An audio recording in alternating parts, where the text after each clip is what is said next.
జగన్ చెప్పాడు అందుకని నువ్వు కూర్చో అంటాడు.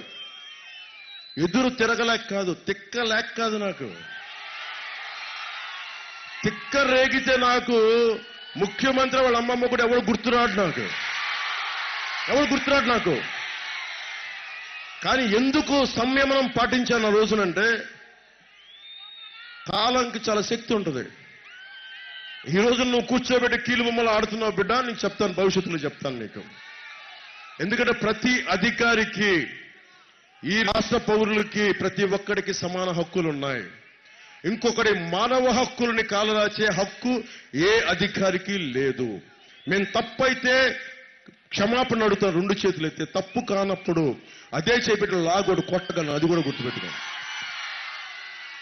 ఎందుకంటే మనం